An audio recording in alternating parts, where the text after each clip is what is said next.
Welcome, welcome, ladies and gentlemen, and those who have yet to make up their minds. I am your host, JustJack.com, and we welcome you to subscribe to our newsletter at JustJack.com, JustJack.com. That's Just Jack with two S's because one just ain't enough. Now let's get on with the show. So let's see, where do I even start with this one? Okay, so you know those moments in life where you're like, how on earth did I get here? That was me. A gay boy sitting in the middle of a stuffy church basement, face to face with a preacher wearing this suit that looked like he had just fished it out of some clearance rack, right? Don't ask me how. Well, actually, let me tell you how I ended up here. I had been invited to some one of those little community leadership meetings by my friend who thought that I could use more inspiration, is what he's told me. He's like, you could use some more inspiration. You should go to this church house. They were having a little community leadership meeting, and sure, I'm all for inspiration, but I wasn't expecting it to come packaged as this fiery preacher named Pastor Ray. He had the voice of thunder. I mean, he was old, right? He had the voice of thunder, the eyes of an eagle, and as I'd soon find out, the heart of a saint. And the first thing he said to me, he said, was, son, do you know the Lord? And the first thing that I said back was, sure. The question is, Pastor, does the Lord know me? Okay. And that broke the ice. And what started as awkward small talk turned into a conversation that lasted for hours. We laughed. We laughed about life, business, and we laughed about the absurdity of people thinking that they have to choose between spirituality and making money. It's almost as if, you can't have both, right? And he confessed to me that he'd been struggling to grow his congregation because, these are his words, he didn't understand all these social media stuffs. I don't understand the social media stuffs, Jake. He called me Jake all the time. He confessed, and I confessed that I was tired of trying to do it all alone. This is when I first started back in the day. Um, I said, building a business, creating offers, convincing people that yes, you can make money and stay aligned with your higher self. So I asked him straight up, I was like, well, preacher, what would Jesus do about branding? And he laughed so hard he nearly spilled his coffee. And that was the moment that we clicked. We really did. Not as the preacher and the gay boy, but as two people just trying to figure out how to connect with others and how do we really create impact, right? And as we worked together, yeah, I became his unofficial business consultant, but we learned a lot from each other. We really did. He taught me about having faith, not just in the divine, but in the unseen process of building something meaningful. He even said to me, son, the seed you plant today doesn't give you fruit tomorrow. And he said one time, I remember, he said, but if you water those seeds with intention, it'll feed generations. And ooh, I'm getting the chills right now just thinking about him. And I showed him how to use Periscope without looking like he just discovered the internet. We talked about back in the day. Periscope was all brand new to us, right? This live video was all brand new. None of us knew what we were doing. And I do talk about Les Brown, how Les Brown would get on there and he would have like he would give these motivational talks for free on Periscope, but he'd have his unmade bed behind him and all kinds of stuff. So I would tell Pastor Ray, I'd say, hey, listen, if you're gonna go on Periscope, make sure you make sure you make your bed first. Make your bed, Pastor Ray. But I showed him how to use Periscope, and he helped me refine my message. He helped me refine my message, reminding me that people don't buy what you do, they buy why you do it. I know my why. I know why I do things. And we sit for hours brainstorming ways to bring people together, whether it be for a Sunday sermon, or we would do these online business challenges. At the time, I was learning a lot from business leaders in the marketing space, Ray Higdon, Diane Hockman, Lisa Torres, Ellen, and I was sharing these things with Ray, and we sit for hours, and every time we'd hit a wall, he'd look at me with this gleam in his eye, and he'd say, "You're the miracle you've been praying for, son. Always remember that. You're the miracle you've been praying for, and that's why I'm sharing this with you. You, listening, you're the miracle you've been praying for." And here's where the magic happened. You guys know I like practical, right? So let's don't just talk about it. We didn't just talk about growth. No, we acted on it. He acted on it together.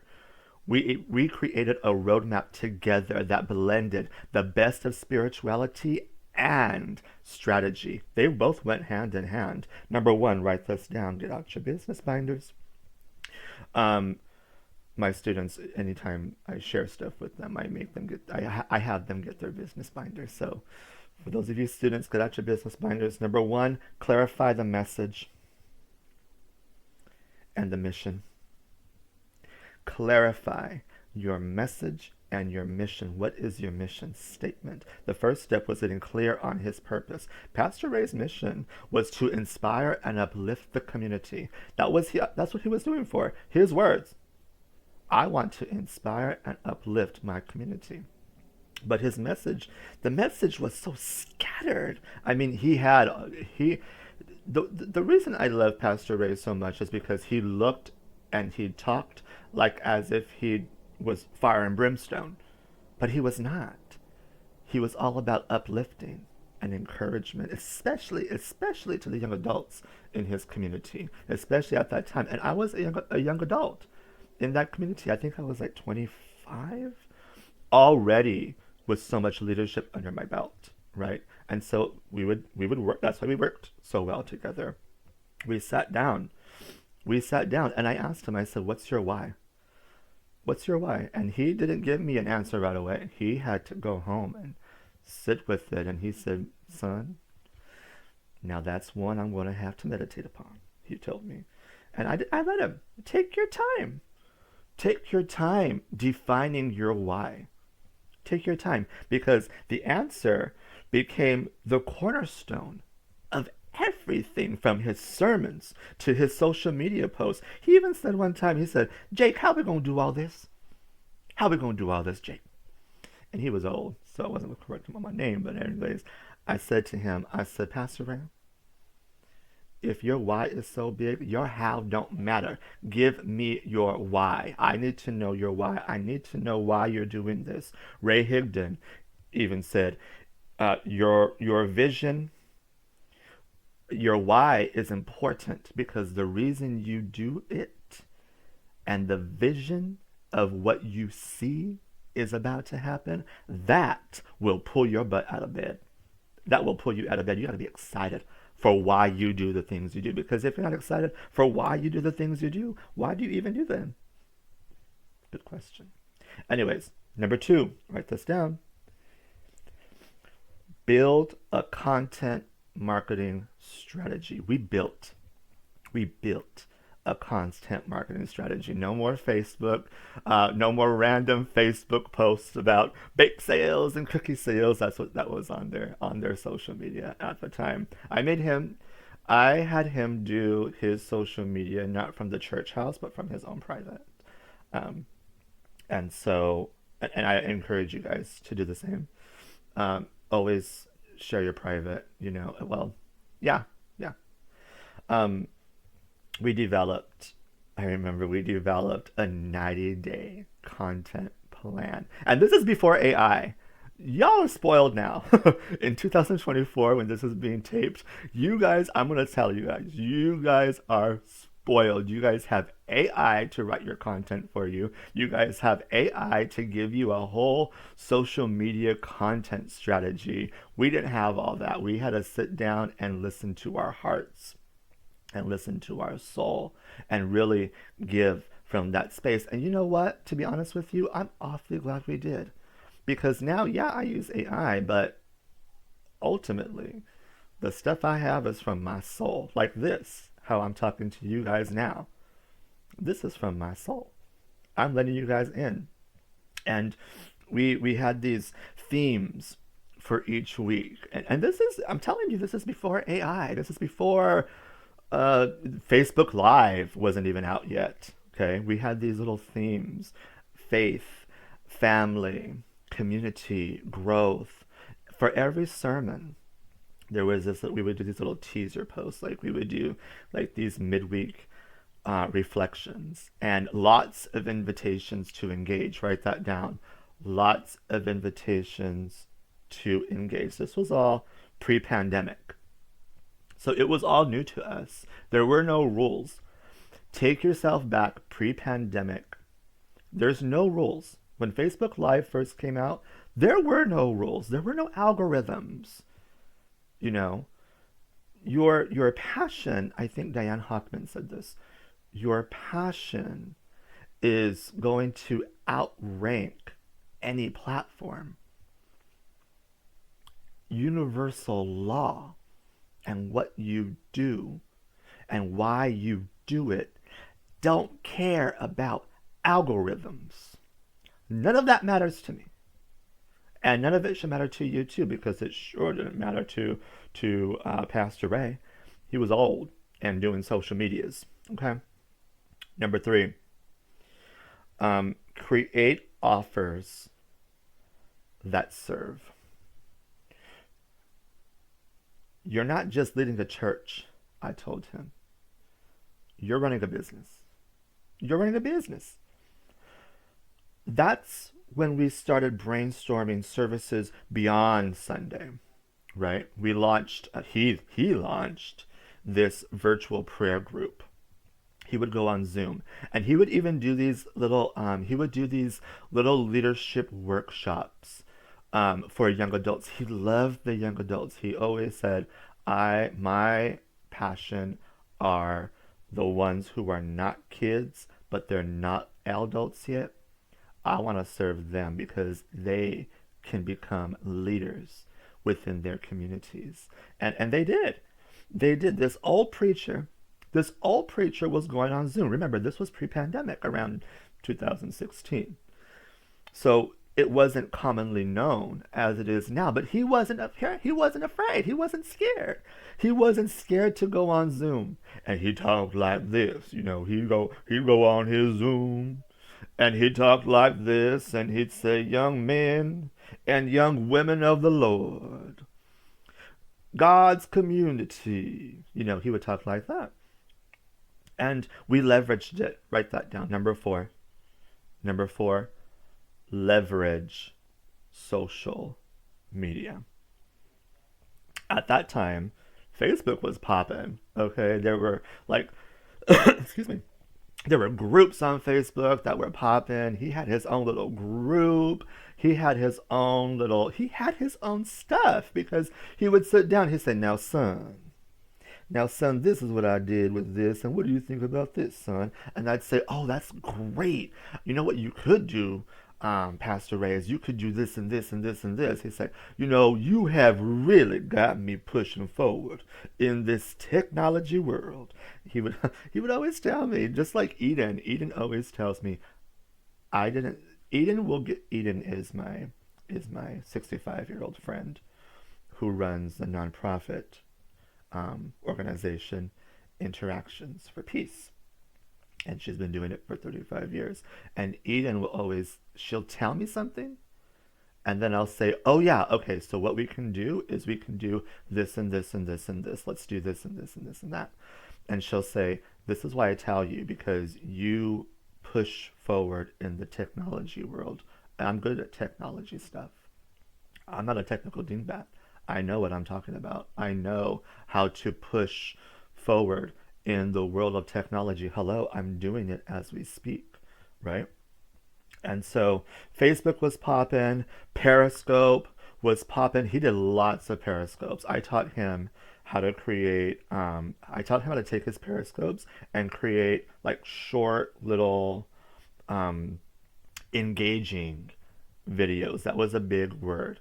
That was a big thing at the time. Well, it still is a big thing, engagement. But especially with him, it made people feel seen, and it made people feel inspired, right? Fun fact, I had him do 1 minute videos, which I have everyone do 1 minute videos, right? If you're in my classes, you've done the 1 minute video.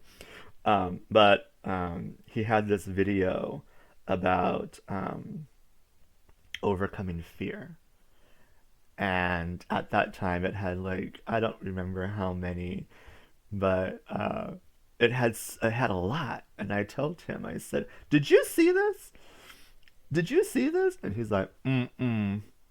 What does that mean?" Because he didn't care about the likes. He didn't care about the comments. That's why I don't. I don't care about the likes. I don't care about the comments. I don't care about the subscriptions. I don't care about the views. All he did was push the record button and let his spirit spit. That's all he did. He went, and sometimes he would go off. He would go off, and he never apologized. You see me apologize. I will apologize. I'll be like, sorry, I didn't mean to turn into Reverend Jack on you, or oh, I went on a tangent. Sorry, you guys went on a tangent. He was unapologetic. He would go off, and because that's why he is the preacher, right? Because he was not apologetic for serving the audience. He was unapologetically being who he came to this world to be. No disclaimers. And I find that so inspiring in Pastor Ray. And then, number 5, write this down. This is important. We measured the results. He didn't care about the measurements. And he'd always tell me, son, this is out of my league. I don't know what you're talking about with all this stuff, but I'm sure it means something. And I would tell him, the numbers don't lie, and neither do spreadsheets. I tracked everything for him. I tracked engagement rates. I tracked event attendance. I had his team tracking event attendance, donations, even the number of new faces in the pews. And I even told him, I was like, what are you going to do for your new members? He's like, invite them to the Zoom prayer, of course. I said, yes, that's exactly what you're going to do for your new members. But it was to him, it was like, well, what do you expect me to do? But to me, I was like, do you know what you're doing? He didn't know what he was doing. He just was called to do it, and he did it. No ifs, ands, or buts, no questions asked. He just went. And seeing growth for him in black and white, it fueled his faith. And it really kept us as a team on track. And one day, after this particularly grueling session where we mapped out a whole 3-month content plan for his church, a social a content plan for his church in real life and on the online space. And he asked me something that really stopped me in my tracks. He said, "Son, do you think people really know what they want?" And I thought about it. And, how often do we chase shiny things, money, recognition, followers, without asking ourselves what our soul actually craves? How often do we stop to consider if we're building a life that feels true and in alignment with who we really, really are? He continued, "Maybe that's the biggest problem in business and in life. We forget to ask the questions that matter. We forget to ask the questions that matter." And here's one for you, my friend, who is listening to this audio. I want you to really think about this and meditate upon it. What would your life look like if you found the right partner, business, personal, or otherwise, who challenged you to grow in ways you never expected? Pastor Ray and I are proof that the most unlikely connections can lead to the biggest breakthroughs. He passed away around 2017, and the church house, it just didn't go in the direction that he envisioned. Kind of like after Walt died. After Walt died and Roy took over, the Disney company just it wasn't the same. And and that wasn't my concern. I wasn't concerned about his the church growing or anything. I wasn't concerned with anything like that. That's never my concern. What I do know is this. I know that in my heart of hearts, I gained a friend who reminds me every day that faith and strategy go hand in hand. You know, now it's your turn. It's your turn. What if your next big breakthrough isn't just about what you know, but who you're willing to connect with? What if the person who challenges you, inspires you, and helps you grow is just $25 away? That's how much I charge. I charge 25 bucks. And 25 bucks not only gets you me, but it gets you tools to help you grow. It gets you a community of people that actually want to help you grow and help you serve. I'm part of that community. And I pay my $25 dues every month. And I also get my 80% commissions, which is there for you too if that's something you're interested in. But for right now, 25 bucks. What's 25 bucks? Let's have a consultation. You bring your dreams, bring your doubts, bring your questions. Heck, bring your clearance rack suit if you want to, if you have one. And together, we'll create something that feels as unexpected and beautiful and as an unlikely friendship. Because, darling, I hate to break it to you, but business isn't just about making money. It's about making magic. And who better to help create that magic with than me? Hire me. Hire me. I'm telling you right now, hire me. It'll be fun. It always is. All right, I'm out of here. Remember that even if you can't afford the $25, the measly $25. Just kidding. I should really stop saying that, but it's true. I know what people spend 25 bucks on. Believe me, spend 25 bucks on yourself and get me is what I'm saying.